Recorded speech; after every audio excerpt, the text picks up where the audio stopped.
Just because you're a power forward, that doesn't make you physical. Just because you're a shooting guard, that don't mean you can jack up threes.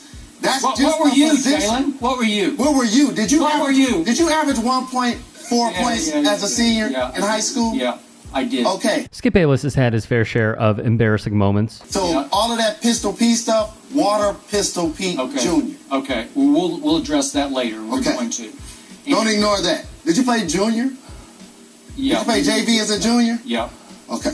Yeah. So I'll follow you. What were you? Okay. What were you? What was your position? Where he has gotten his behind handed to him by Jalen Rose. I must say, I watched you on Sunday against the Texans, except I never saw you in the game. Were you hurt? Did you miss the game? Were you late for that too? This is coming from you.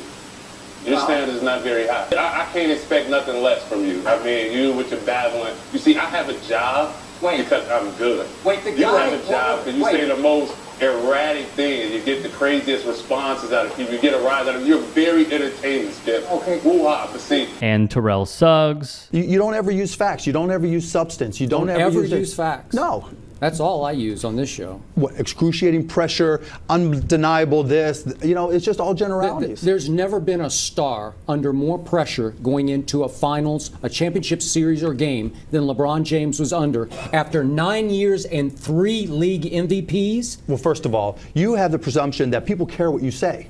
They don't. There's nobody that wants it more. It's just a question of who executes better, and then you decide why. Who played harder in the last games? Miami did every game. LeBron played harder than Kevin Durant did 4 straight games. That is the most ridiculous thing any sports writer has ever said. Now, if you think when Kevin Durant walked off the court, he thought, yeah, I didn't play quite hard enough, right? Now, you can say like he wasn't put in a position to succeed. Like last year, did we play harder than the Heat? Is that what you think it was? No, I don't. I think LeBron disappeared and shrank in crunch time of the fourth quarter, and I can just show you the numbers of what he didn't do in every fourth quarter. So we get no credit for not putting him in a position to succeed, right? We played the Heat. He put himself in. All he did was stand out on the perimeter. Now, how do you think we defended that? Why do you think he was standing out there? You didn't have to defend it. Oh, right. So no matter what we did, he was just going to stand there and do nothing. Well, that's all I saw. That was a lot of it. That's exactly right, Chip. And that's all you saw. And even Mark Cuban. I won that. You are unbelievable. What did you tell me earlier in the show? Unbelievable. What did you tell me earlier in the show about, with age comes wisdom? Yeah. I've been watching football a lot longer than Eric dreamed of watching football, so I think I'm qualified. Wow. Stephen A., he just threw 5 verbal interceptions. None of them were right. They were all the wrong reads. Nope. And tomorrow we should criticize him for it. Hey, wait a second. Exactly. Wait a second. Mr. Basketball, Stephen Naismith. I learned a lot of football from Don Shula and Tom Landry. Can Eric speak to Don Shula? Oh, really? Were you in the meeting, Skip? No, I spent a lot of time with him. You hung around? Yeah. You learned a lot of football from him? Yeah. Tell me the last time you talked or tell me about those meetings that you sat in with Don Shula. All right. Well, look. When were they? Well, I can tell you a lot of Tom Landry. We're all not on the same page here. We're definitely not on the same page. Let the record show. I question results. I would never think to challenge the acumen of a former head coach and a Super Bowl champion as a defensive coordinator as well as secondary coach. I would not do that. You know what? You're right. I didn't get fired twice as a head coach. It's okay. I get it. All right. That's not nice, Skip. Hold on. This is Skip's answer to everything. When he gets beat up, as badly as he's been beat up today, it's like, I didn't get fired twice. All right, listen, guys. I understand. It's a pathetic attempt to. Then he fired off these warrantless shots at NFL coach Eric Mangini. Johnny Manziel will become even bigger in the city of Cleveland. His terrible takes. We hardly have the time to go through all of them. And what we're saying is, can he right now, at 52 years old, right now, beat LeBron one-on-one? I mean, and come on. You know, Stephen A. Oh, Smith? gosh, don't do this. You know? He just might be able to. Don't do He this. just might be able to. His charade of lambasting LeBron James' success for clout was his calling card. Before we get started, be sure to submit any stories to me and follow me on Twitter, Instagram, TikTok. DMs are open. Appreciate y'all. So what did Skip Bayless say recently about Travis Kelce? Could it be his worst take yet? Let me show you. On the Andy Reid push, Bayless uttered, "I do believe Travis was under huge pressure because she," as in Taylor Swift, was up there in that suite.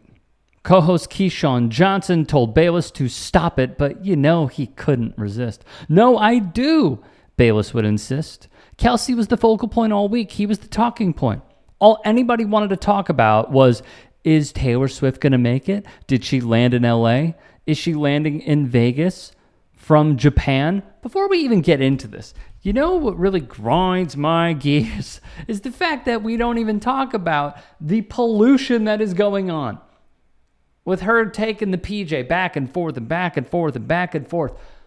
The amount of flights that she takes, and it's not just her, by the way. We have covered this and how climate change is going to be ruining sports, outdoor sports, what have you.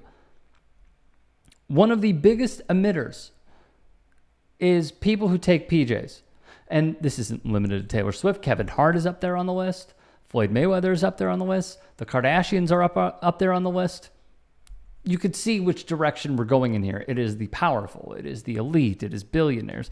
But nonetheless, with that sidebar, Bayless would tweet during the game, in all caps, by the way. Shout out to MF Doom. Kelce just lost his mind running into Andy Reid on the sideline as he complained about the play call and Pacheco's fumble. Some coaches would bench Kelce for that, but this is the Super Bowl, and he's just too valuable. Duh. You think they're going to bench Travis Kelce? Here's where it would potentially, a line being drawn here. If he punched Andy Reid. Or if he punched somebody else. Straight in the face. No helmet, no headset, just punched him with an uppercut. Then maybe we could have this conversation. Yeah, he's too valuable. He's the best tight end ever. Arguably. I think he is. He's the best tight end ever. So yeah, him doing that was stupid. And it was childish. It was erroneous behavior. Andy Reid would speak on it. I'm sorry, let me get to Skip's other comments. It galls me that he got away with it. It was such an ugly episode in what was such a great day in game. Andy was an innocent bystander. He's trying to look at his call sheet and got blindsided and nearly lost his balance because he wasn't expecting it. I thought it displayed a sense of empowerment and entitlement in Travis Kelce. Bro, chill the F out. Chill. This also falls in the bucket of stupidity from Skip Bayless. This is such an easy and yet so frail-minded point to take. I really feel bad for Andy Reid. He just won the Super Bowl again with Patrick Mahomes. They have a dynasty. Travis Kelce is such a bad guy.